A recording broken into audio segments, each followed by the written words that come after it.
स्वामी श्री राम सुखदास जी महाराज वो स्थित प्रज्ञ महापुरुष है।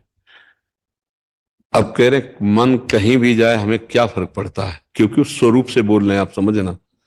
वो अंतःकरण के देहाभिमान से मुक्त महापुरुष की वाणी है ये। अब जो अंतःकरण का अभिमानी देहाभिमानी जीव है, उसका मन जहां जाता है उसी में तन्मय रहता है। वो मन जिस वस्तु व्यक्ति स्थान में 5 ज्ञान इंद्रियों के द्वारा जाता है, मना खष्टान इंद्रियाणी प्रकृति स्थान कर सती, तो वो उस स्थान के परिणाम का भोक्ता बनता है। जैसे रागात्मक गया अनुकूल तो सुख, द्वेषात्मक गया प्रतिकूल तो दुख। जो मन को सुख दुख भास रहा है वो देहाभिमानी उसे भोग रहा है, इसलिए बेचैन हो जाएगा। मेरा मन क्यों ऐसी जगह जा रहा है, मेरा मन अच्छी जगह जा रहा है, अच्छा कर्म किया तो अभिमान हो जाएगा, बुरी जगह गया तो क्लेश अशांति, थोड़ा पवित्र अंतःकरण का। मन का बंधन और मन का ही मोक्ष है, वो तो मुक्त महापुरुष बोल रहे हैं। इस बात को बहुत बड़ा मर्मज्ञ समझ सकता है, अन्यथा नहीं समझ कि मन जहां जाए तो जाने दो। ये तो प्राय एकांतिक में हम कहते रहते हैं कि तुम्हारा मन तुमको गलत सलाह दे रहा है, तुम्हें स्वीकृति नहीं करनी, तुम्हें दस्तखत नहीं देना, वो कुछ नहीं बिगाड़ सकता है। पर वो इतना जला रहेगा कि तुम्हारी जो तन्मयता मन में है कि तुम्हें लगेगा कि अब भाई कुछ भी हो, ये जो कह रहा मैं करूंगा नहीं, मैं तो सह नहीं पा रहा, बहुत जलन हो रही, अब बहुत विक्षिप्त हो रहा हूं, जो मन कह रहा वही मुझे करना है। ये प्राय 100 में 99% मन के द्वारा परास्त कर दिए जाते हैं। कोई एक ऐसा होता है जो इस बात को समझ ले कि तू बिगाड़ ले, नहीं करूंगा नहीं करूंगा, अब तू जला तो यम ही न व्यथ्यंते पुरुषम पुरुषर्षव सम दुखा सुखा धीरुम सोमृतत्वाय कल्पते। जो मन के द्वारा की हुई व्यथा से व्यथित नहीं हुए, सुख दुख में समान भाव रखकर सह गए, वो परम पद के अधिकारी बन गए। तो अब ये जो बात है साधारण आदमी में तो नहीं लागू हो सकती।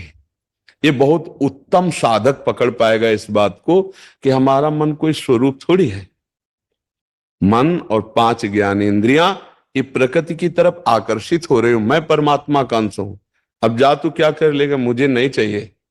अब इतना बड़ा दृष्टा भाव हो करके वो उससे बिलग हो तब तो ना, अभी तो तन्मयता भाव मन में ही है, वो मन में तन्मय होकर जो ज्ञानेंद्रियां कह रहे उसी के अनुसार कर्म कर रहा है। उल्टा हो गया है, विषयों ने इंद्रियों को वश में कर लिया, इंद्रियों ने मन को वश में कर लिया, मन ने बुद्धि को वश में कर लिया, और जो देहाभिमानी जीव है वो बुद्धि के अनुसार चल रहा है, और बुद्धि मन के अनुसार चल रही, मन इंद्रियों के अनुसार, इंद्रियां विषय के अनुसार। और जबकि सिद्धांत ऐसा है कि उसी आत्म तत्व से प्रकाशित बुद्धि है, तो बुद्धि परम पवित्र होकर मन का शासन करे और मन इंद्रियों पर शासन करे और इंद्रियां निर्विषय हो जाए तो परमात्मा स्वरूप। मन जी, जैसे आप स्थिति का आप जो कह रहे हैं कि वो महापुरुष स्थिति है, तो शायद आगे उसी की लाइन का परा और अपरा दोनों प्रकृतियां भगवान की हैं, तो मैं मतलब परा और मेरा अपरा भी उसी के हुए, अतः मैं मेरा नहीं रहा, केवल तू और तेरा ही रहा। अब करना जानना पाना कुछ हाँ, अब ये स्थिति है, स्वामी जी की स्थिति है, जनसाधारण की स्थिति नहीं है, समझ रहे ना। महाराज जी आगे एक साधक पूछ रहा है कि महाराज जी अब इसका अनुभव कैसे हो, जैसे साधक की दृष्टिकोण से महाराज जी हो रहा है, तो कह रहा है अपनी जगह भगवान है, ऐसा करके चुप हो जाओ, अपनापन छोड़ दो, मैं माने परमात्मा अनुभव हो जाएगा, इसमें दृढ़ता से। अब देखो, कहने को एक शब्द हो गया कि आप अपनापन छोड़ दो। जी महाराज जी। अब अनंत जन्मों से जीव देहाभिमानी बनकर विचरण कर रहा है इसी देह में, ऐसे कैसे छोटे। जी महाराज जी, उसके लिए साधन, हाँ, इसी के लिए साधन बताया जाता है। गुरु चरणों का आश्रय लो और उनके द्वारा बताए हुए साधन में अपने मन को लगाने की चेष्टा करो, असत मार्ग में जाने वाले मन को रोकने की चेष्टा करो। धीरे धीरे धीरे धीरे जब अंतःकरण निर्मल होगा तो मैं शरीर नहीं हूं ये स्पष्ट अनुभव हो जाएगा।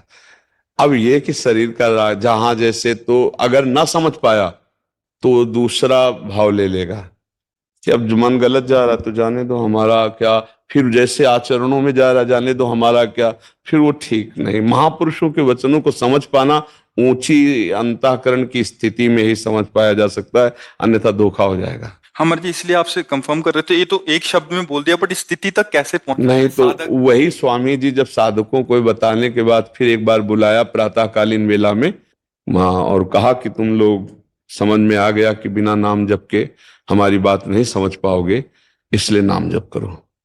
सब लोगों को संख्या बताई, नाम जप करो।